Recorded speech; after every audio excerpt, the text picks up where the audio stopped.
Welcome to the Numina Podcast. My name is Sam Tullman, and we have... Heather Flood. That's Dr. Heather Flood to you, miss. Thank you. What are we doing here? And this is, I'd like to hear your existential take on that question. I'd also like to hear your take just, staying focused on what we're doing with this podcast. Well, the aim is to get together, have some laughs, have some joy, disseminate some information, some info about health, wellness, to kind of cut through some of the confusing things that are out there, so that people can understand things clearly and enjoy it in the process. Yeah. And to do it in a way that's more fun, I feel like what we've been talking about leading up to this is that there's a lot of really good material out there. There's a lot of good information out there. Mm-hmm. But, with AI, I think it's more easily accessible than it ever has been in a sense. Like you can information. Things. There's also more misinformation too. Mm-hmm. But in terms of engagement value, and not that everything has to be so interesting in order for you to consume it or interact with it, but for people to really be able to relate stuff to their life, and specifically what we're talking about here is health, wellness, science-related topics, for people to really integrate that into their lives sometimes requires a little more humor, a little more personal stories, I will say my hope in jumping into this podcast is we can do this in a way that feels a little more relatable to people, so they don't walk away feeling like they just downloaded a paper into their brain without knowing what to do with that, or sat through a lecture and needed to take notes. Right. But it's oh, that was actually a fun experience for me. Let's do that again soon. Before we started this, one of our producers very gently and kindly asked what our following was, to which we had to explain that we have a really large anonymous following. It's extensive. It's extensive, but they've asked to not be revealed, and so they don't even... And that you can't see them they don't show up on the platforms. Out of respect for their privacy. Right. Mm-hmm. Well, maybe we can get into, why we have such a big following, why we're such big deals. Who are these two jabronis standing in front of the cameras here? Maybe I need to stand up now. The camera won't adjust for me. So. No, you look like a jabroni. Okay. Just right. Where you are. Thanks. Yeah. I get that a lot. That is. You got it. Thanks. A lot of people have said that to me recently, actually. Yeah. Something I'm feeling really good about. Good. Well, enough about me being a total jabron. What about you? So I mentioned Dr. Heather Flood. Yes. Dr. Heather Flood is a naturopath. She's a naturopathic physician. She has a background in Chinese medicine also, in acupuncture. I want to hear a little bit about your backstory, how you got into medicine, and specifically, why did you go the naturopathic route? Because that is not the standard route to go when you're going down medicine. That is a very intentional decision. How'd you end up decision. Decision. It was on purpose. Yes. And you feel good about it. And I feel to all this the day time. 100%. You just told me how good you feel about it. It was a perfect decision. Great.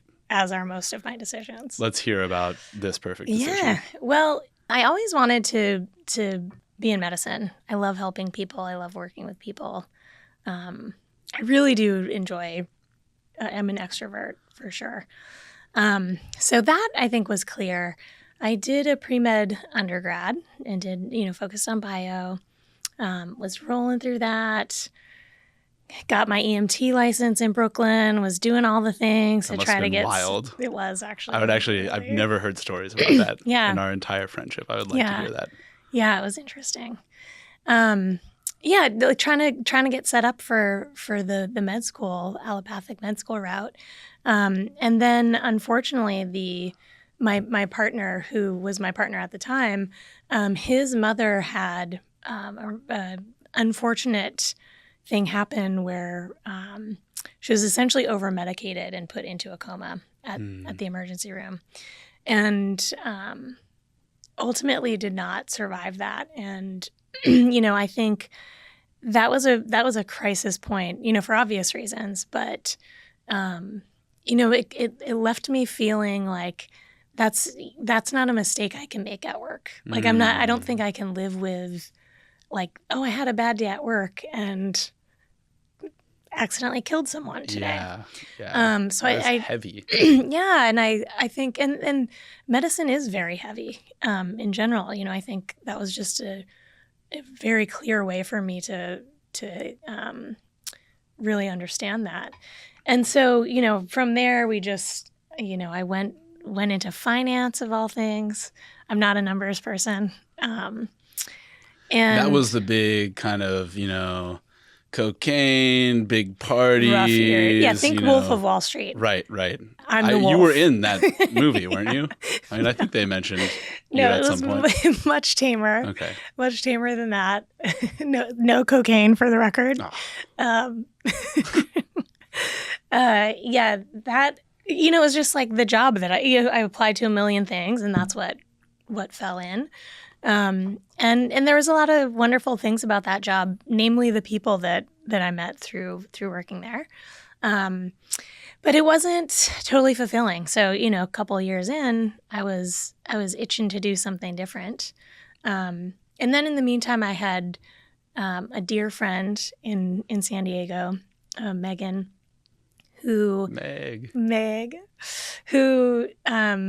had a naturopath that changed her life. And, a lot of great things actually in my life have come from copying Megan, following her around. So that got me introduced to naturopathic medicine and my own healing journey. And then it was kind of like, oh, there's this medicine that looks different, and a lot of what naturopaths talk about is how we, try to heal the whole person. And I don't think that's untrue about allopathic medicine. I think it's just a different system. I think every doctor wants to heal their patient and do what's best for them. But at the time I was like, oh, this is it. Like I can do this. And, so then and here we are. And now And that's led you down this path. Okay. There's so many things that I want to ask about that specifically. And like the two that come to mind first, we should take one at a time. But one is a lot of people don't understand, what the difference is between an MD and an ND. So we can go that route. I also really want to hear about, Western allopathic medicine and Chinese medicine and how those two intersect. But maybe we start off with like, what's the difference between a naturopathic physician and a, standard Western medicine physician? Well, the training is a little bit different. There's some similarities. It's a 4-year medical program, which is similar to an allopathic program. The difference, it's set up a little differently. In an allopathic track, you do your basic sciences and basic clinical work, and then you go into your residential specialty. So then it's kind of like you have this basic stuff, and then you choose what path you're taking from there, and that dictates how long of a residency you have, et cetera, et cetera. And that's the Western medicine. That's path. The Western path. And so you can think of it as like the core of their specialty is happening after med school.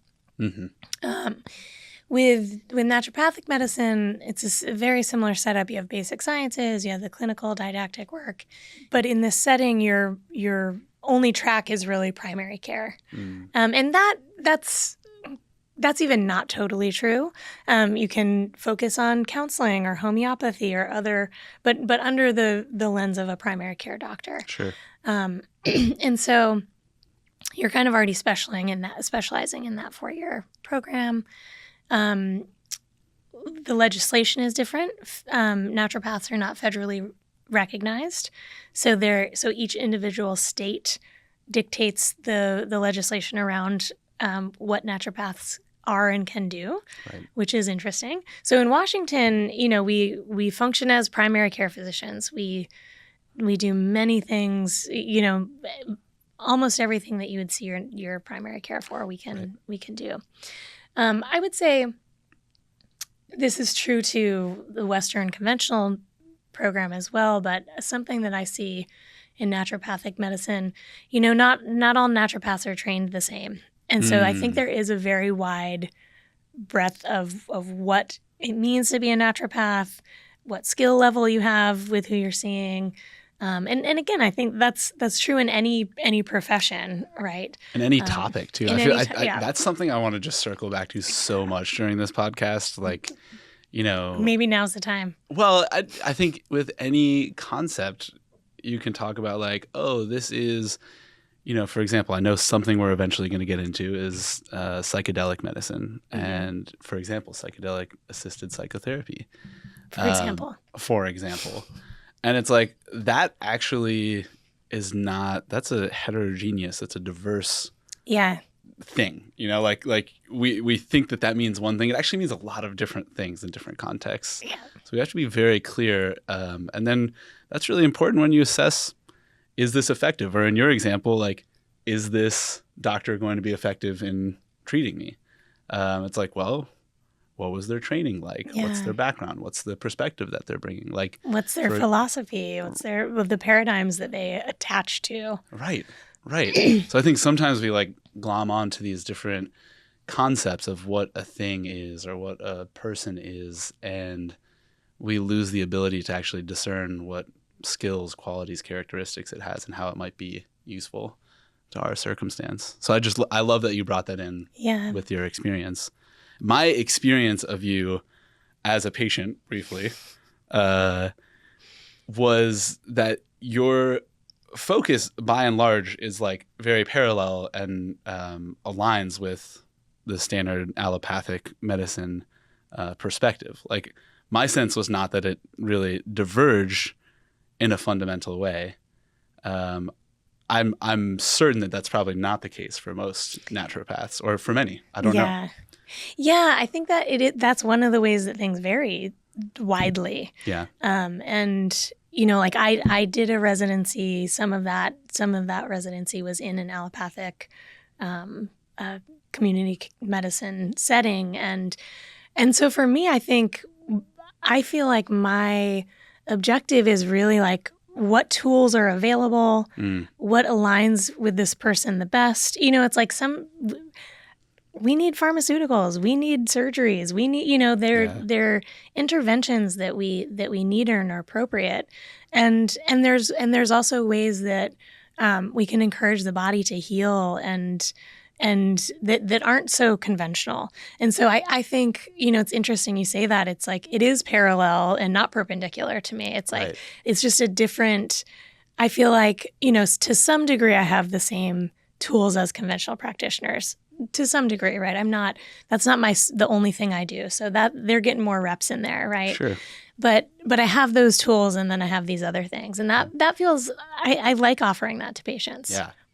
I know I liked receiving that as a patient, and I appreciate that perspective. I think it's valuable because I think there's things that objectively, and hopefully most allopathic doctors can also agree with this, there's a lot of things that Western medicine doesn't do very well. Yeah. You may or may not agree with whether other things are able to do that better. Right. And that's a great conversation. Is there research around that? Is there any evidence to support claims that there are? Maybe some of it is anecdotal. Like, is that enough for certain situations if you don't have anything better to go on? But hopefully most people can agree that, there's a lot of things that we're not doing very well in Western medicine. There's a lot of things we're doing very well, and I think I'm a testament to that. I've got an insulin pump on right now. I've got a continuous glucose monitor somewhere. Here it is. I'm taking this really, really intense, drug for my immune system right now to shut part of my immune system off so it doesn't kill me. Like, the pharmaceuticals and the medical devices and the surgeries have been good to me. Have been on point. And not sufficient. Yeah. Not sufficient. Yeah. Yeah. A lot of times when I think this is a total tangent, maybe we shouldn't get into it, but a lot of times when I think about our conventional medical system, the failing is a lot of in the system itself. Yes. Right. But that's a whole nother, probably shouldn't even get into that, but it's going to be a great episode. Yeah. Stay tuned. It's going to be a great episode. Stay tuned for that. You just wait. What you're doing in your life that you feel most aligned with currently? Oh, that is a lovely question. That's like, they say like in some situations it's not polite to be like, what do you do for work as your first question? I feel like that's like you just danced around that. You're like, well, what feels... I mean. Yeah. All right. It's on brand. It's on brand. What's feeling aligned for me right now? What I want to say, two things that are feeling really good and exciting right now. One, there's some work that I'm doing as part of a company called Mindera. Mindera, there's a handful of different things that we're doing, but really the core is like we want to make mental health, we want to make behavioral health more approachable, more manageable, feel more personal, and really empower us, like everyday people, to take care of themselves in a different way, to be able to get the resources that they need when they need them. And so working on that project has felt really, really good recently. There's some similarities to past work that I did that I was really passionate about, and it's awesome to be working on this project again with a team that I'm really excited about. So that's a big joy for me recently. And then the other one is, something that we're definitely going to hit on a lot, and I know we've got this coming up in a few episodes, is meditation life. And that's, as you know, since we met, since before we met, but certainly since you've known me, meditation practice has been a big part of my life. Mm-hmm. And I've kind of been branching out and exploring in different ways, particularly in the last year. For a long time, I was very much committed to a specific tradition, Rinzai Zen. And, we can get into that. I was actually going to say, go on. Okay. No, we'll nerd out about that. But, okay. I was doing that for a while, and to some extent still certainly am. I feel like that's kind of baked into who I am to a certain extent. Yeah. But I've been exploring other places in the last year, and that's been really fun. It's been really enlivening, doing a lot more loving kindness practice, which has felt really good. And I've known for a long time, like, I've wanted that to balance myself out. And then offering this to other people, as mentioned, I don't know if I explicitly said that I have type 1 diabetes. You didn't. But that is, hi, I'm Sam Tullman. I have diabetes. It's a Scott Malkinson reference, if you didn't know. That's why I have an insulin pump and a continuous glucose monitor.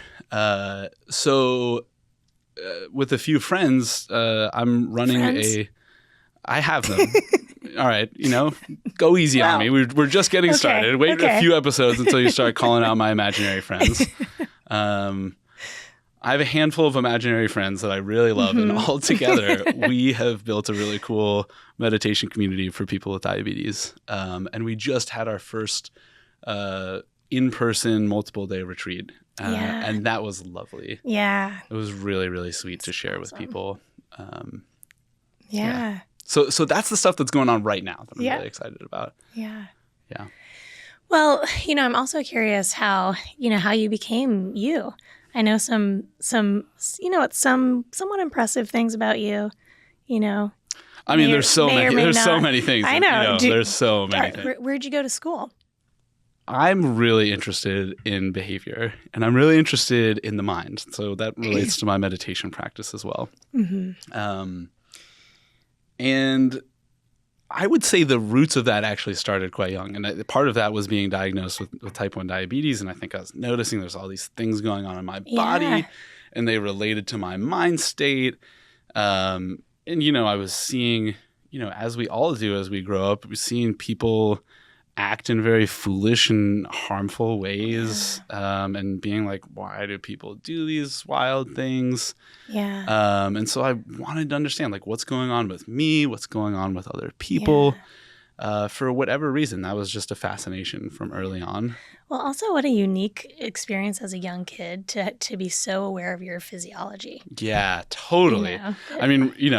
We may or may not get into it this episode. Definitely we will soon, talking about biofeedback. Mm-hmm. But, biofeedback as a larger topic is really about ways that you can use technology to become more aware of different measurable things that are happening with your body that you might not immediately be aware of.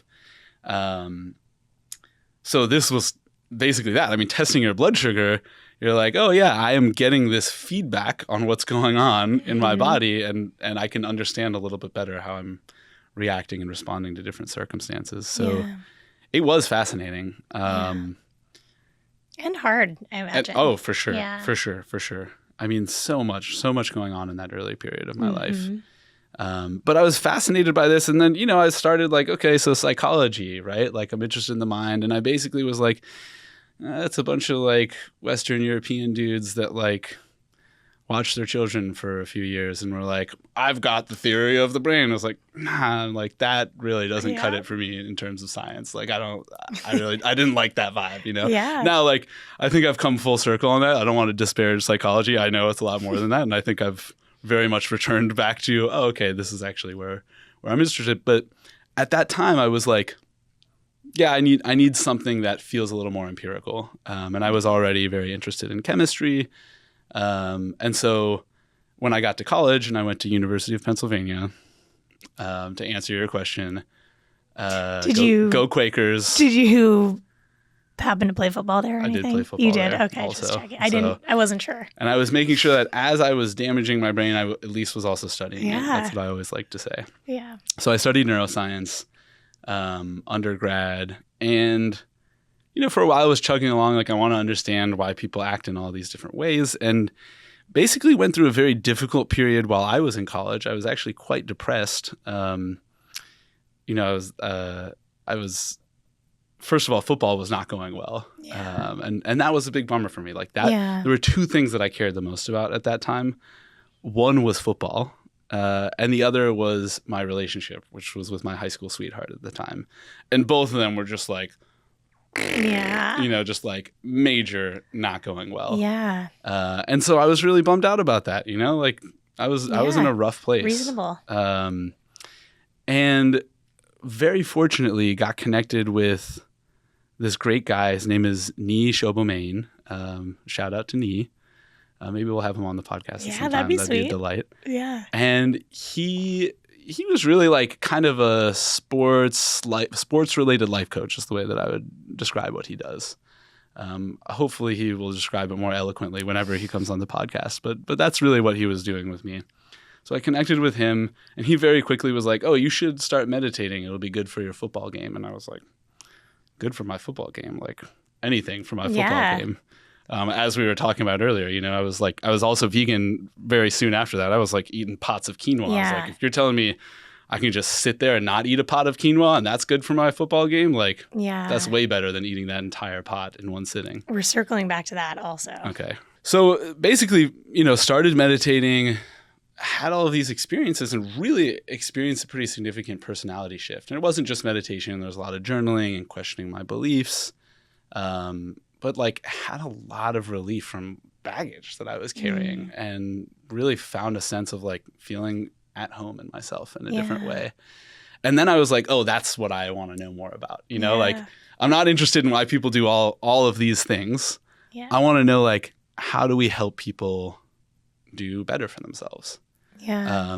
And I would say that's been the direction since. Yeah. Yeah. So there's lots of different ways, there's meditation practices, there's psychedelics, which have been really important for me and which I've also enjoyed studying. Mm-hmm. There's biofeedback in different retreat settings, such as the place that we worked at. So, there's all sorts of modalities, which I've touched and enjoyed interacting with. And just want to see a positive change with all of this mind stuff. Mm-hmm. Yeah. And then you found yourself in Brazil at some point. I did find myself in Brazil. You woke up in Brazil. I woke up in Brazil one day after a crazy bender. Well, that was the first time in Brazil, but you're talking about the second time. Did end up in Brazil. I was traveling there actually so you and I had worked together for a handful of years. And I was like, I want to explore my next steps, but first I'm going to travel a little bit and maybe sort it out while I'm doing that. I was really enjoying my time there and was also applying for different scholarships to do research because I really wanted to dive into either meditation or psychedelics. And I had reached out to this professor who was at the time and very much still one of the biggest names, probably the biggest name for psychedelic research in Brazil. And Brazil is one of the biggest countries doing a lot of psychedelic research. He's really, his name is Dr. Draulio Araújo. And he was a great, very sweet mentor to me, and still wonderful, wonderful man, and a great, great scientist. And I reached out to him, and he reached out almost immediately, and that almost right away I was like, oh, well, that's unique and cool. You don't always get sometimes people can take a while to respond by email. Let's just put it that way. Especially busy people. Yeah. And so I was touched by that. Then it just so happened that I was traveling at the time, and I was actually traveling on a trip that I was kind of obliged to go on. I didn't really want to. And multiple people were like, you should probably do this because you were asked to. And I was like, all right, I'll do it. It just so happened the place I was traveling to was a few hours bus ride from where he was, which is in the city Natal. And so we connected on email. I was like, wait, you're in Natal? Like, that's less than 5 hours away.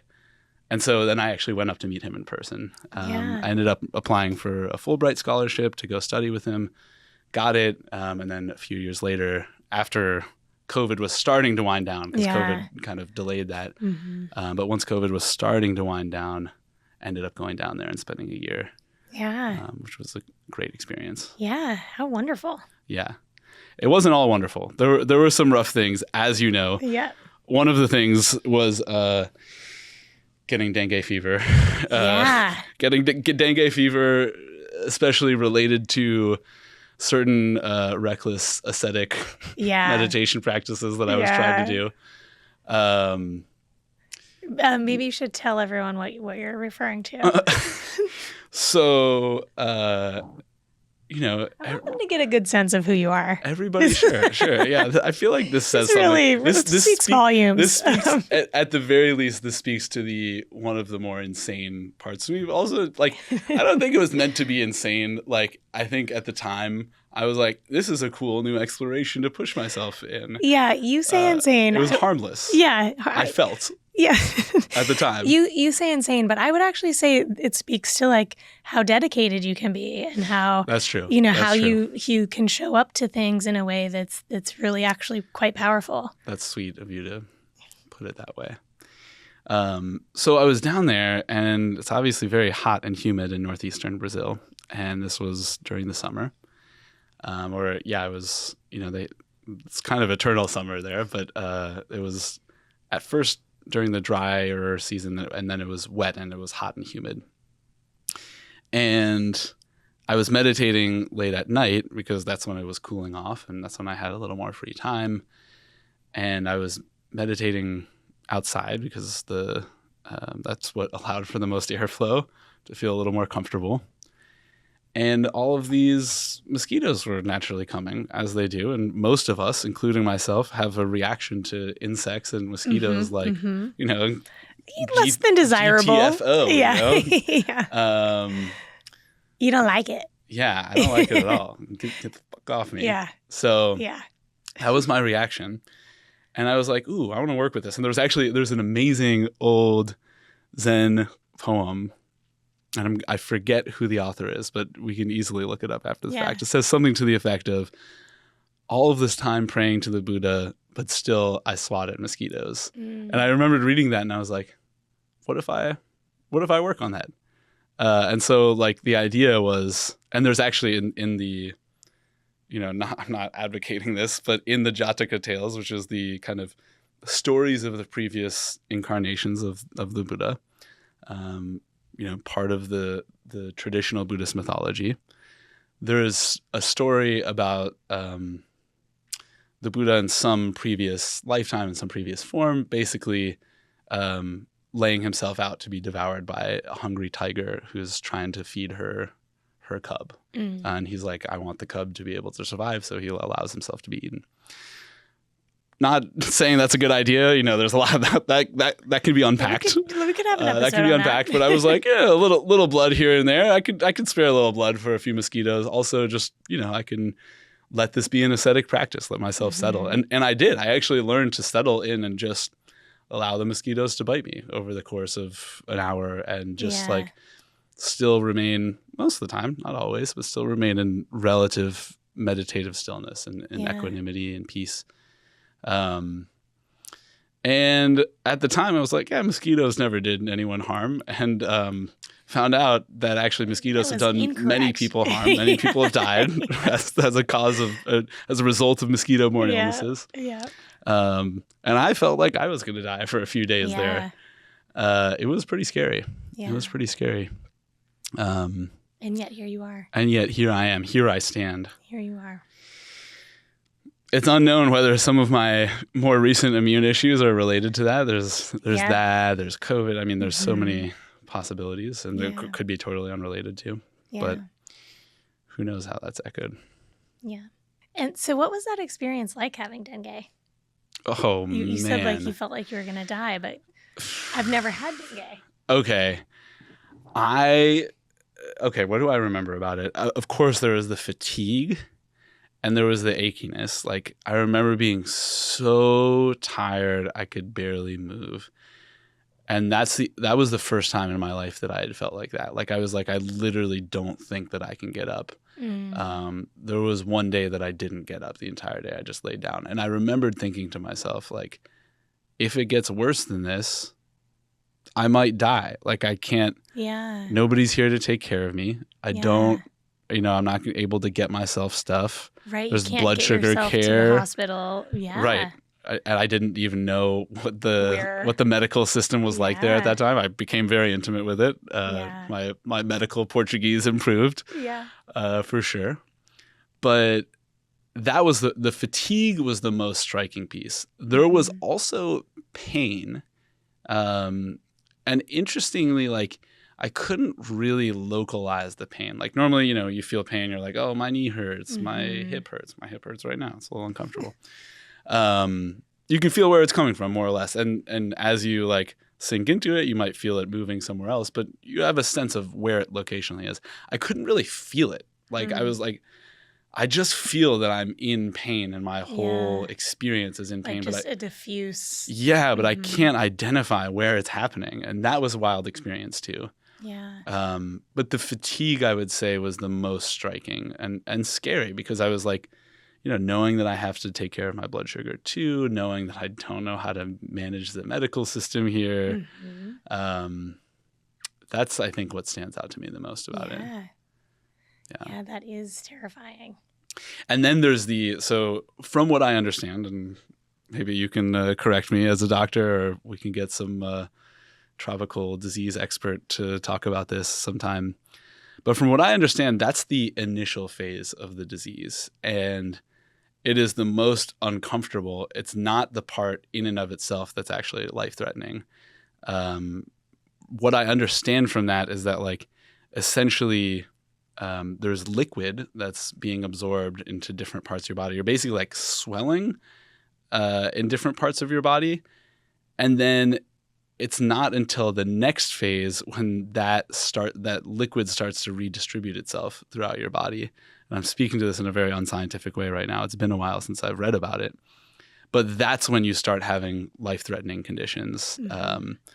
And I remembered as I was reaching that next phase, which, most of the time it's not life-threatening, fortunately. Right. You're going to move to that next phase either way.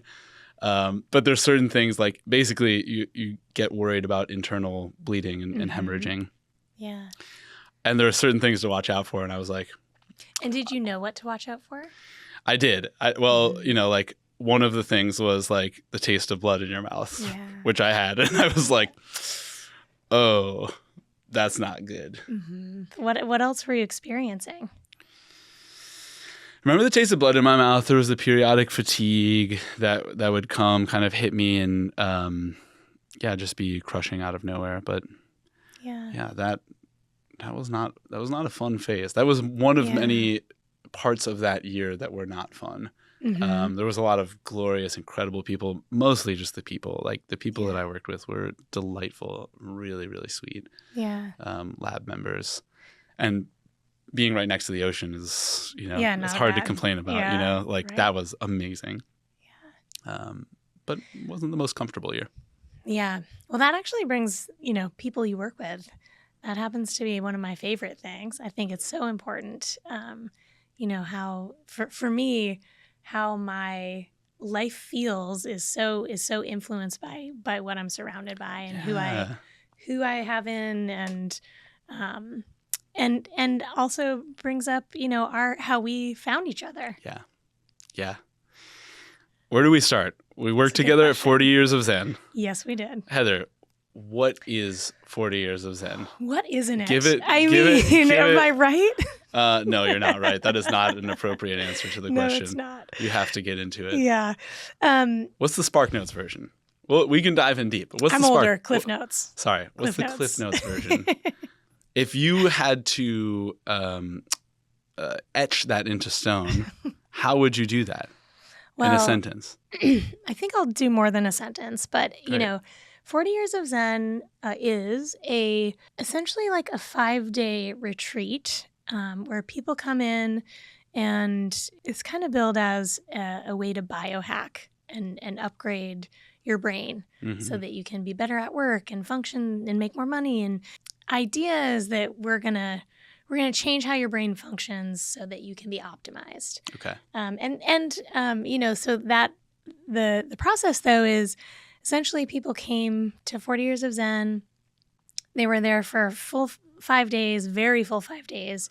And we taught them about their brain. We taught them about behavior, how their psychology works, and then did a lot of like very deep dive into their life and counseling around that. Kind of jumped people with that sometimes. Yeah, it was a little often bit of showed up not expecting it to be that. Right. A lot of people weren't prepared to have such an intimate and intense experience. And of course, that was coupled with neurofeedback and some sensory deprivation tanks, kind of for a quick explanation. And biofeedback and all these things that maybe you should take a swing at explaining what neurofeedback is. So it was just a very intensive program that was largely focused on counseling and certain exercises like forgiveness exercises. A lot of forgiveness. And a lot of gratitude, a lot compassion, of gratitude work. A lot of shadow work, which we can get into. Yeah. That's something I'd love to hear your description about. Yeah. I mean, so with neurofeedback, how would you describe to a lay person what neurofeedback was? Because that was ultimately, Sam. That was the sell for a lot of and that was what my role was. Yeah, as the neuroscientist. Right.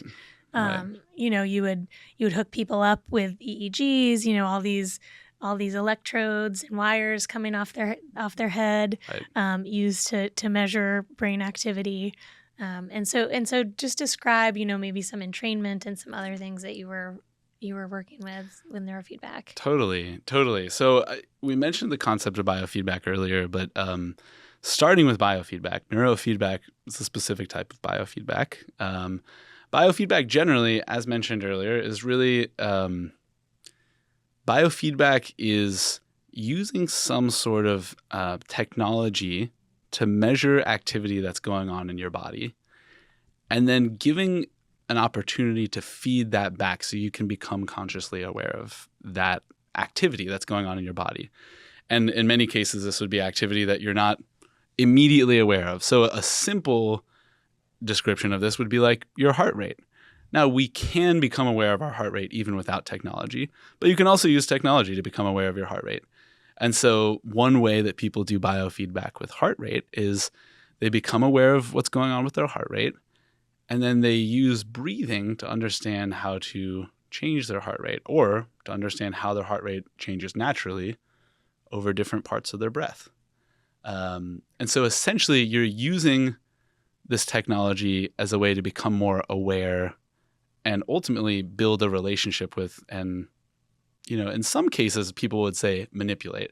That's not my specific orientation towards it. Yeah. And we can get more into that, but my orientation with it would be more you're able to build a relationship with these different parts of your physiology. Yeah. And that's a two-way street, right? Right. You don't want to, if you say manipulate, you're just like top down, like I'm going to change this activity. I'm in control of this. And then you start having to ask, like, well, why? What's the purpose of that? Why do you want to control this? But building a relationship with it you can say, okay, I'm going to learn from this in some way. I might exert some influence over the direction that it moves, but it's also going to teach me about how I need to engage with the world. So that's biofeedback. Neurofeedback is doing that specifically with activity from the brain. Yeah. And the most common form of activity with the brain that people do this biofeedback or neurofeedback on is EEG. And EEG is electroencephalogram, but really the lay way of saying that is brainwaves. It's the electrical activity of the brain. And so people will learn to become aware of and influence different activity that's going on in their brain. And that sounds cool, and it is actually really cool. It also might be more mundane than some people can, might imagine hearing that. It is both spectacular and mundane. It's both. Because you can think about ways that we give ourselves feedback on what's going on in our mind anyways. You could learn what it feels like in your body when you become very excited or very happy or at peace. And that just relates to changes in your brain as well. And so you can do this with awareness of the body. You can do a lot of this same type of work with even awareness. Breath correlating to how the brain behaves. Absolutely. Absolutely. So all of these things relate to each other. Sometimes there's utility in taking a brain signal directly and giving somebody more access to that. Yeah. And I think maybe what you're speaking to is, in these sensory deprivation pods, when your brain was behaving a specific way, you would hear a sound to kind of reinforce, hey, this is what you're wanting to do. This is what you're looking for. And so you'd have that kind of conditioning to really try to learn how to get your brain to be in the state that you want it to be in. Yeah, that's exactly right. And that could be done with sound. It could be done with visual. It could even be done with haptics. So like, some sort of vibrating sensation. Don't get any ideas. Well, although we did have that too. One of our favorite things, which I think we stopped telling people this because it was like, it got out of hand. It got out of hand. But the cat got out of the bag with some groups that certain types of brain activity would peak when you thought about sex. And the result was some very awkward moments opening the sensory deprivation door. We had our fair share of awkward moments while we were working there, which are hilarious in hindsight and enjoyable to think about. Nothing too scarring. But we also did some really cool work. And I think that's something, I think both of us, there were reasons that we left. We didn't love everything about it, but we loved a lot about it. And we really loved the transformation that we saw in people. And I'd love if you could speak to that a little bit. There's a misalignment at the end, but I mean, that was such a gift to me as a human to have that experience and to connect with people on that level. It was such an honor just to work in such a vulnerable space and to see so much change for people in that 5-day period of time. It's like very transformative and very intense and super long days, but like the reward was just really high. It just felt so fulfilling. And I did a friend in town recently who we'll have on the show at some point, but I'll let her disclose this. But she had said to us, she said, that changed my life that week. And we got that frequently. We got that consistently, both while people were there, which, you can always have some skeptical attitude towards appropriately. But even that is really sweet because you can see when people's demeanor changes. But then hearing from people after the fact, and knowing that this changed the way that they went about their everyday life, that was really impactful. It was. And I mean, you have a lot of questions that stem from that, right? Like which aspects were most impactful? Yeah. How do we recreate this in a larger... this is a $15,000 program. Like, how do we make this accessible to people? And what makes it accessible to people? And I have a lot of question around just the intensiveness of 5 days of committing on deep self-work. Yeah. You're not going home to family. We really discouraged actually a lot of communication. I don't think most people, some people did that, but I think, that's a tall ask. But that in our, in the framework that exists now, a lot of us that do personal work in terms of counseling and things, you go to your counselor, you kind of take a couple minutes to acclimate, you have 50 minutes total, so it's like you have to drop into a really deep space in a very short period of time. And then that container is not typically held in a conventional way that we do this work. Then you run to your car and you're running to your next meeting or picking up the kids or having an argument on the phone. There's not the space for your body and mind to integrate what it's experiencing. And so I have a lot of question about,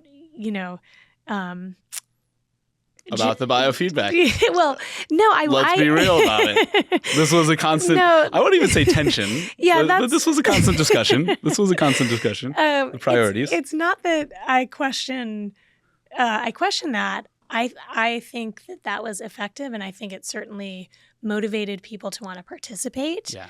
And I think that if we had put people into the pods and just had them focus on increasing the sounds and dings that they would receive when they achieved the right brainwave, we would not have had the conversations at the end of the week. Agree entirely about that. With deep, intense emotional work. 100%. I think they wove together beautifully. Yeah. I think that using this kind of really what we were doing with biofeedback and with neurofeedback was we were using it as a way to settle in, drop into deeper spaces in your mind, become more intimate with these kind of unexplored areas of yourself. Mm-hmm. And I think that really potentiated that. And also it brought people into their bodies. It allowed them to access feelings that they weren't as used to in their everyday life. And then opening up to that, then it's like the perfect opportunity to do some of this house cleaning, so to speak, of the forgiveness work. And I really do believe that they potentiated each other in a really amazing way. Yeah. Yeah. And we'll get into this with the psychedelic discussion as well. But, that you can access different areas of your brain when you're in different brain waves, when you're in a beta wave, which I'll let you speak to this as the neuroscientist. Sure. When you're in a more pragmatic brain state, that is harder to access flow state, emotion, where our default mode network can hinder or not hinder us. And so that's ultimately what the intention was to get into this brain state, typically alpha, but that's not the only one, where it really fostered this space to connect in the more emotional limbic system space instead of a prefrontal cortex thinking space. Yeah, and there's so much complexity there, even with each of the brain waves. This goes back to our discussion earlier, right? Yeah. They are not these neat boxes that we make them. Like we say like alpha or, go into alpha. And it's like, well, which part of the brain are we talking about? There's different. So, specifically what part of the alpha frequency are we wanting to boost? So there's all sorts of more in-depth questions, which we can get into with time. We can nerd out on those. Yeah.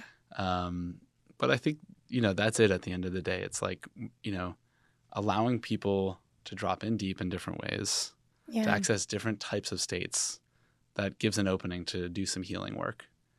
Yeah, and what is the intention of all of that, of dropping in, right? It's to, I think, to know yourself more, to like learn yourself more, to actually be able to tend to things that I think many of our systems are going too fast, where our lives are going too fast. Not mine. What are you talking about? Okay, Fulbright.